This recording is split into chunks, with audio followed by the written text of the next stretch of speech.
Halo anak-anak yang soleh dan soleha. Berjumpa lagi bersama Bapak Yoga Hari Setia, guru kelas 5, di SD Eka Cipta Hanau. Pada kesempatan kali ini, kita akan mempelajari tema 2, subtema 1, pembelajaran ke-1. Adapun tujuan pembelajaran kali ini adalah: yang pertama, dengan membaca teks, siswa mampu menyebutkan informasi terkait dengan pertanyaan, apa, di mana, kapan dan siapa.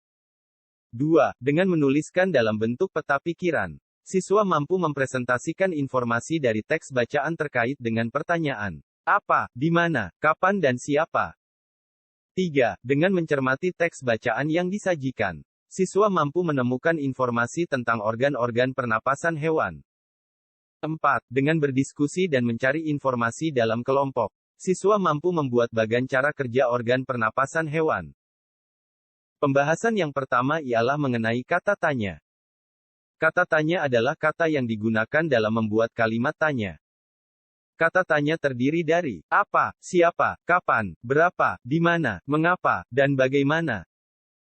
Yang pertama adalah kata tanya apa. Kata tanya apa berguna untuk menanyakan sesuatu, benda, perbuatan, dan segala sesuatu yang berkaitan dengan isi bacaan atau pembahasan. Yang kedua adalah kata tanya siapa. Kata tanya siapa berguna untuk menanyakan nama seseorang atau pihak yang terlibat. Yang ketiga adalah kata tanya kapan. Kata tanya kapan berguna untuk menanyakan waktu terjadinya sesuatu atau peristiwa. Yang keempat adalah kata tanya di mana dan kemana. Kata tanya di mana dan kemana berguna untuk menanyakan tempat dan tujuan dari suatu lokasi. Yang kelima adalah kata tanya berapa. Kata tanya berapa digunakan untuk menanyakan jumlah, harga, atau banyak sesuatu barang atau benda. Yang keenam adalah kata tanya mengapa. Kata tanya mengapa berguna untuk menanyakan alasan sesuatu peristiwa yang terjadi. Dan yang terakhir adalah kata tanya bagaimana. Kata tanya bagaimana berguna untuk menanyakan keadaan atau proses pengerjaan sesuatu. Pembahasan selanjutnya ialah materi penapasan pada hewan. Seperti manusia, hewan juga bernapas untuk mengambil oksigen dan membuang karbon dioksida. Namun, sistem pernapasan pada hewan berbeda dari manusia, bahkan, sistem pernapasan pada hewan pun berbeda-beda sesuai jenisnya. Kita bahas bersama-sama ya. Hewan yang pertama adalah cacing tanah. Cacing tanah tidak memiliki organ pernapasan khusus karena cacing tanah bernapas melalui kulit. Kulit cacing selalu basah dan berlendir untuk memudahkan penyerapan oksigen dari udara. Di bawah permukaan kulit cacing yang tipis terdapat pembuluh udara. Saat udara masuk melalui kulit, oksigen diikat oleh darah yang mengandung hemoglobin sehingga mampu mengikat oksigen, kemudian oksigen diedarkan ke seluruh tubuh. Zat sisa pembakaran berupa karbon dioksida dan uap air dikeluarkan dari tubuh juga melalui permukaan kulit. Hewan yang kedua adalah serangga. Serangga bernapas melalui trakea. Trakea adalah sistem tabung yang memiliki banyak percabangan di dalam tubuh. Percabangannya disebut trakeola. Udara memasuki trakea melalui por-pori kecil di permukaan tubuh serangga yang disebut spirakel.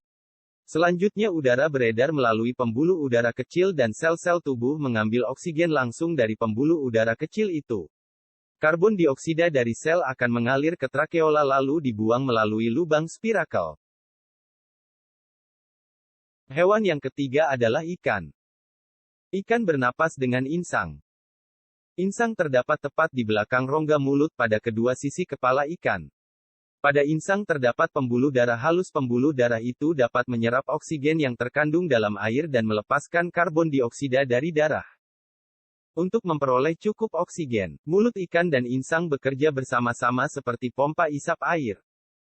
Pertama-tama, tutup insang menutup secara bersamaan mulut terbuka dan dinding mulut mengembang. Saat itulah air terisap masuk.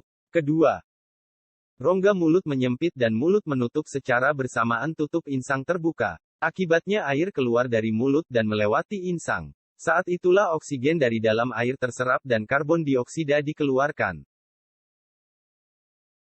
Selanjutnya ialah pernapasan pada hewan reptil.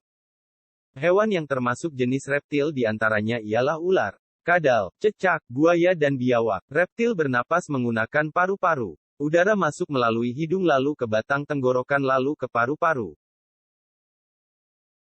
Hewan selanjutnya adalah burung. Burung bernapas dengan sepasang paru-paru. Paru-paru burung terletak di dalam rongga dada. Udara yang mengandung oksigen masuk melalui lubang hidung pada pangkal paru sebelah atas.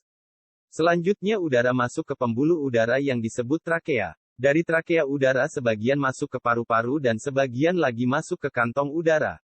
Kantong udara burung berfungsi sebagai tempat menyimpan udara. Saat tidak terbang burung menghirup udara sebanyak-banyaknya. Udara yang dihirup itu kemudian disimpan dalam kantong udara. Saat terbang, burung tidak menghirup udara melainkan mengambil dari kantong udara.